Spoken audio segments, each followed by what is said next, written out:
Êxodo, capítulo 9. A quinta praga, a morte dos animais. O Senhor Deus disse a Moisés: Vá falar com o rei e diga que o Senhor, o Deus dos Hebreus, diz o seguinte: Deixe que o meu povo saia do país a fim de me adorar.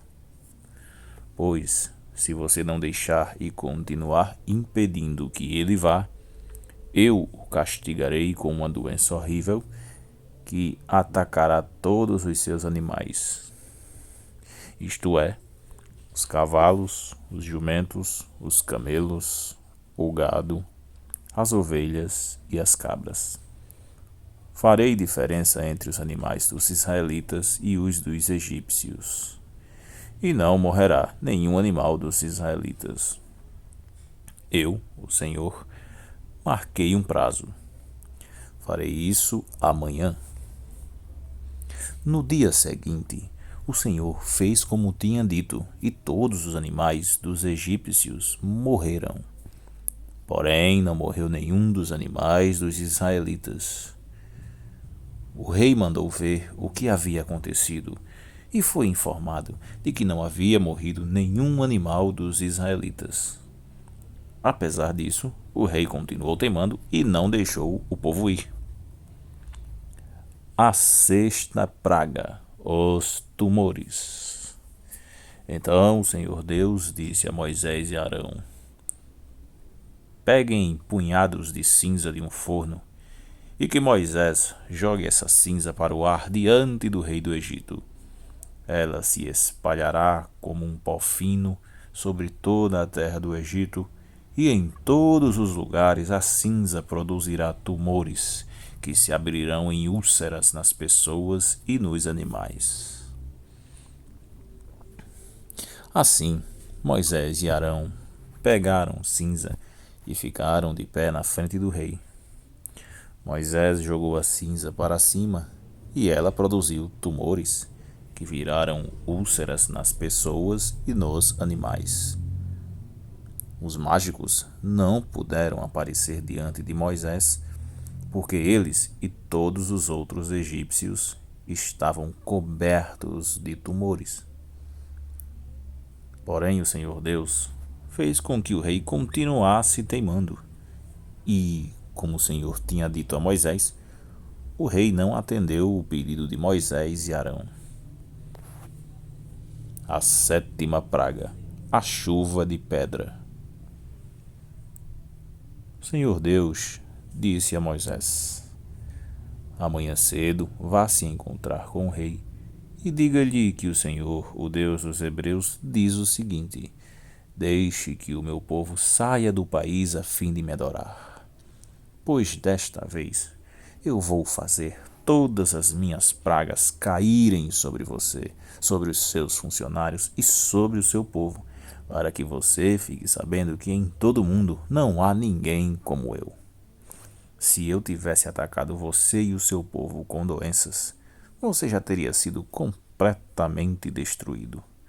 Mas estou deixando que você viva para mostrar a você o meu poder e para fazer com que o meu nome seja conhecido no mundo inteiro. Você ainda continua orgulhoso e não quer deixar o meu povo ir. Porém, amanhã, a esta hora, eu vou fazer cair uma chuva de pedra tão forte como nunca houve igual em toda a história do Egito. Portanto, agora mande recolher o seu gado e tudo que você tem no campo. Se as pessoas e os animais que estiverem no campo não forem para casa, quando cair a chuva de pedra, todos eles morrerão. Alguns funcionários do rei ficaram com medo daquilo que o Senhor tinha dito e levaram os seus escravos e os seus animais para os abrigos. Mas os que não deram atenção ao que o Senhor tinha dito deixaram seus escravos e os seus animais nos campos. Então o Senhor Deus disse a Moisés: Levante a mão para o céu e cairá chuva de pedra em toda a terra do Egito. Cairá sobre o povo, sobre os animais e sobre todas as plantas do campo. Moisés levantou o bastão para o céu e o Senhor mandou trovões, chuva de pedra e raios sobre o país. Ele fez cair uma pesada chuva de pedra sobre todo o Egito, e a chuva e os raios caíram sem parar. Essa foi a pior tempestade que o Egito já teve em toda a sua história. Em todo o Egito, a chuva de pedra acabou com tudo que estava no campo, incluindo as pessoas e os animais. Destruiu todas as plantas e quebrou todas as árvores. Somente na região de Gozém, onde estavam os israelitas, a chuva de pedra não caiu. Então o rei mandou chamar Moisés e Arão e disse: Desta vez eu pequei. O Senhor Deus é justo. Eu e o meu povo somos culpados. Orem ao Senhor. Chega de trovões e de chuva, de pedras. Eu os deixarei ir. Vocês não precisam esperar mais. Moisés respondeu: Quando sair da cidade, eu levantarei as mãos em oração a Deus, o Senhor. Os trovões vão parar e não haverá mais chuva de pedra. Isso para que o Senhor, ó Rei, fique sabendo que a terra é de Deus. Mas eu sei que o Senhor e os seus funcionários ainda não temem a Deus, o Senhor.